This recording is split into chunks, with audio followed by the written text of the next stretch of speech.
তো ঈদের এই কয়টা দিন রান্না বান্না হয়েছে নানান রকমের খাবার। তো এখন আর ভালো লাগে না গোশ পোলাও এইসব খেতে। আর এমনিতে 1 মাসে রোজা রেখেছি, কোনো কিছুই সেরকম একটা খাবারের ভিতর ভালো লাগে না মুখে। তো ভাবছি আজকে কিছু সবজি রান্না করব। তো ঈদের ছুটিতে সব মানুষই চলে গেছে সবজিওয়ালারা, তো একটা দোকান খোলা ছিল। তো এখানে আজকে আমি রান্না করছি সাজনা দিয়ে মুসুরির ডাল, পটল ভাজি আর ধুন্দুল খাসি। এটার নাম হয়েছে, এই ধুন্দুলটা আমি যেভাবে রান্না করি ওটার নাম অনেক অঞ্চলে এক এক রকম নাম বলে। তো আমাদের অঞ্চলে বলে এটাকে ধুন্দুল খাসি, ভাজি না কিন্তু। আর করব পুঁই শাক দিয়ে ইলিশ মাছের মাথা দিয়ে রান্না, সাথে মাছও দিব, লেজাও দিব। আজকে আমি শাক সবজি রান্না করব। তো দেখি শাক সবজি রান্না করে কিছু একটা খাওয়া যায় কিনা। তো কোনো কিছুই এরকম খেতে পারছি না, ভালো লাগছে না। এখানে আজকে আমি করে নিচ্ছি ভিন্ন স্বাদের একটা পটলের রেসিপি। তো পটলটাকে আজকে আমি অন্যরকমভাবে ভেজে নিব। তো প্রথমে উপরের খোসাটাকে ছিলে নিয়েছি, উপর থেকে পাতলা যেই সবুজ অংশটা আছে ওটাকে ফেলে দিয়েছি। ঠিক এইভাবে একটা ছুরির সাহায্যে উপরে থেকে আস্তে আস্তে সবুজ অংশটা ফেলে দিয়েছি। তো এখন আমি এই ভিতরের যে অংশটা আছে এটাকে বের করে নিব। বের করে এখানে ওই অংশটার ভিতরে আমি পেঁয়াজ, কাঁচামরিচ, ধনিয়া পাতা, ডিম দিয়ে এই পটলের ভিতরে আবারও ভালোভাবে রেখে ভেজে নিব। তো প্রথমে আমি এটাকে বের করে নিচ্ছি। ঠিক এভাবে আমি বের করে নিয়েছি, ভিতরের অংশটা থাকবে এরকম। এখানে রয়েছে পটলের ভিতরের অংশটা, আর দিয়ে দিচ্ছি এখানে কাঁচামরিচ, পেঁয়াজ কুচি, দিয়ে দিচ্ছি কিছু ধনিয়া পাতা কুচি। এখানে দিয়ে দিয়েছি আমি কিছু কাঁচামরিচ, পেঁয়াজ কুচি, আর দিয়ে দিচ্ছি একটু জিরার ফাঁকি। তো এখানে সামান্য পরিমাণ একটু জিরার ফাঁকি দিয়ে দিয়েছি, আর দিয়ে দিচ্ছি ধনিয়া পাতা কুচি, আর দিয়ে দিচ্ছি স্বাদ মতো লবণ। দিয়ে দিচ্ছি এখানে একটা ডিম ভেঙে। তো এখানে আমি একটা ডিম নিয়েছি। দিয়ে দিচ্ছি এখানে 1 টেবিল চামচ কর্নফ্লাওয়ার। হাতার কাছে যদি কর্নফ্লাওয়ারটা না থাকে তো একটু সামান্য পরিমাণ একটু ময়দাও দিয়ে দিতে পারেন। তো এখন আমি ভালোভাবে মেখে নিচ্ছি। টেস্টটা বাড়ানোর জন্য এখানে সামান্য পরিমাণ একটু চিনি দিয়ে দিচ্ছি আমি, 4 চামচের 4 ভাগের 1 ভাগ। এখন আমি ভালোভাবে মেখে নিচ্ছি। দিয়ে দিচ্ছি সামান্য পরিমাণ একটু মরিচের ফাঁকিটা দিয়ে আমি আবারও ভালোভাবে মিশিয়ে নিচ্ছি। তো মিশানোর শেষের দিকে কিন্তু এখানে ডিম থেকে, পটল থেকে একটা এক্সট্রা পানি ছেড়ে দেব পটল থেকে। তো ওই পানিটার জন্য এখানে দিয়ে দিতে হবে সামান্য পরিমাণ একটু বেসন। এখানে আমি 2 টেবিল চামচ বেসন দিয়ে দিয়েছি। এখানে যদি দেখেন বেসন দেওয়ার পরে একটু পাতলা পাতলা হয়ে গিয়েছে, তো সামান্য পরিমাণ একটু বেসন, আর একটু বেসন দিয়ে ব্যাটারটাকে ঠিক এভাবে এরকম করে নিতে হবে, এর থেকে যেন বেশি পাতলা না হয়ে যায়। তো লবণের স্বাদটা আপনারা বুঝে দিবেন, আর ঝালের পরিমাণটাও যে যেরকম খান সেরকম দিবেন, বাড়িয়ে কমিয়ে দিতে পারেন আপনারা আপনাদের স্বাদ মতো। তো এখন আমি পটলের ভিতরে পুরটা দিয়ে দিচ্ছি। আমার চ্যানেলটা যদি ভালো লাগে, আমার ভিডিওটা যদি ভালো লাগে তাহলে একটা লাইক, শেয়ার, সাবস্ক্রাইব করে দিবেন। কমেন্টে আপনাদের মতামতটা জানিয়ে দিবেন। তো একটা লাইক দিতে ভুলবেন না। তো প্রথমে এখানে দিয়ে দিয়েছি ফ্রাই প্যানে কিছুটা সয়াবিন তেলটা গরম হলে আমি এক এক করে পটলটি দিয়ে দিব। তো আমার ভিডিওটা যদি ভালো লাগে তাহলে একটা লাইক করে দিবেন। তো এভাবে আস্তে আস্তে আমি সব পটলটি এভাবে উপুত করে দিয়ে দিয়েছি, উপুত করে এরকম করে সব পটলটি আমি এরকম করে দিয়ে দিয়েছি। পুরের পিঠটা নিচের দিকে দিয়ে দিয়েছি, উপরের দিকে। ভিডিওটা দেখেন অনেকেই, কিন্তু কষ্ট করে একটু লাইকটা আমাকে দিয়ে দিন ভিডিওর ভিতরে। যখন এই ভিডিওটা দেখবেন একটু কষ্ট করে ভিডিওটাতে একটা লাইক দিয়ে দিবেন। লাইক শেয়ার করে আমার পাশেই থাকবেন।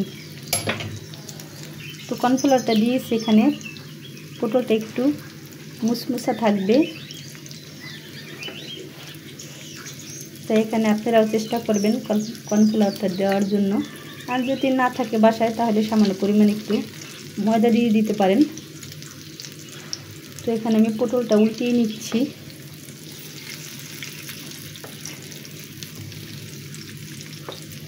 চুলার হিটটা কিন্তু মিডিয়ামে রেখে ভাজতে হবে, নয়তো ভিতরের দিকটা কিন্তু কাঁচা থেকে যাবে।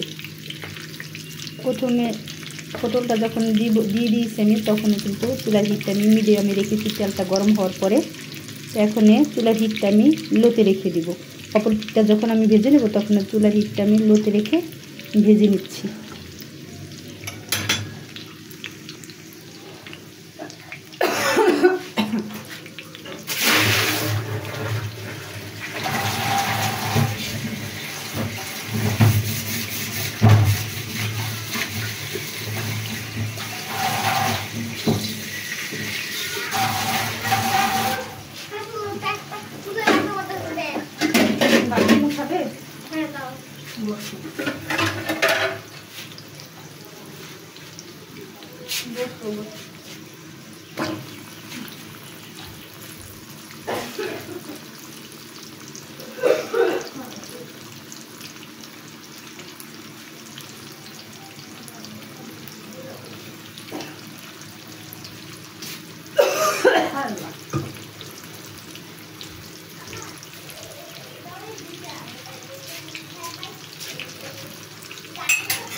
लुंगी के बातों में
এখানে পটলটা আমি উল্টিয়ে নিচ্ছি।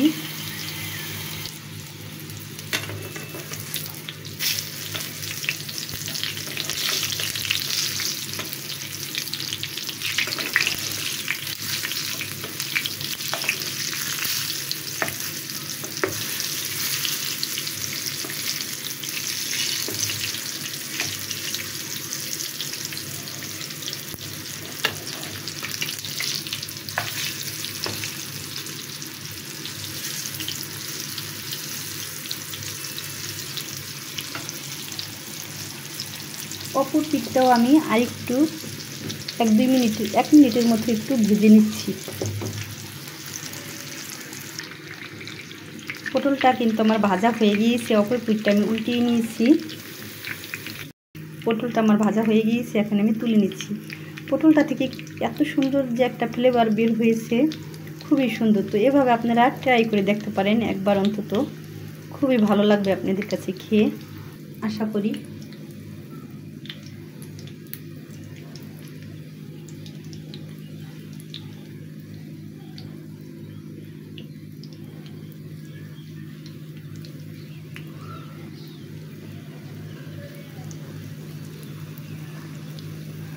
এখানে করে নিয়েছি পটল ভুনা, এখানে করে নিয়েছি বেগুন ভুনা, পটল ভাজি, আর করে নিয়েছি রুই মাছ দিয়ে তিল দিয়ে রুই মাছ রান্না করে নিয়েছি। তো সব ভিডিওটা আপনাদের সাথে শেয়ার করতে পারিনি, কারণ আমার ছোট্ট একটা বাবু আছে। তো ও যখন উঠে যায় তখন আর কোনো কিছুই রান্না করা সম্ভব হয় না। তো ঘুম আসলে যতটুকু রান্না করতে পারি ততটুকুই আপনাদের সাথে আমি শেয়ার করি। তো আমার ভিডিওটা যদি ভালো লাগে তাহলে একটা লাইক দিতে ভুলবেন না। লাইক, শেয়ার, কমেন্ট করে সাবস্ক্রাইব করে আমার পাশেই থাকবেন। কমেন্টে আপনাদের মতামতটা আমাকে জানিয়ে দিবেন। তো এখানে রুই মাছ দিয়ে তিল দিয়ে রান্না করা হয়েছে। তো উপরে যে তিলটা আস্তে আস্তে দিয়ে দিয়েছি, তো এই তিলটা জাস্ট দিয়েছি একটু সৌন্দর্যের জন্য, কিন্তু রান্নাটা করা হয়েছে কিন্তু তিলটা আমি ব্লেন্ডারে ক্রাশ করে নিয়েছি। আপনারা যদি এই তিল দিয়ে রুই মাছ রান্নার রেসিপিটা দেখতে চান তো কমেন্টে আমাকে জানিয়ে দিবেন। তো আমি কিভাবে রান্না করেছি পুরো ফুল ভিডিওটাই আমি আপনাদের সাথে শেয়ার করব।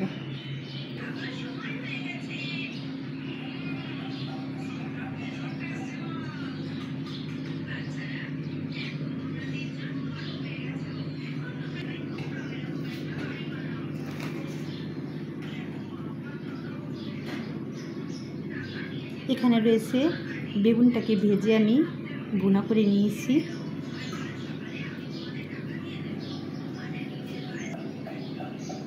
এই হয়েছে আজকে আমাদের দুপুরের খাবার। তো যতটুকু পারছি ততটুকু আপনাদের সাথে শেয়ার করেছি।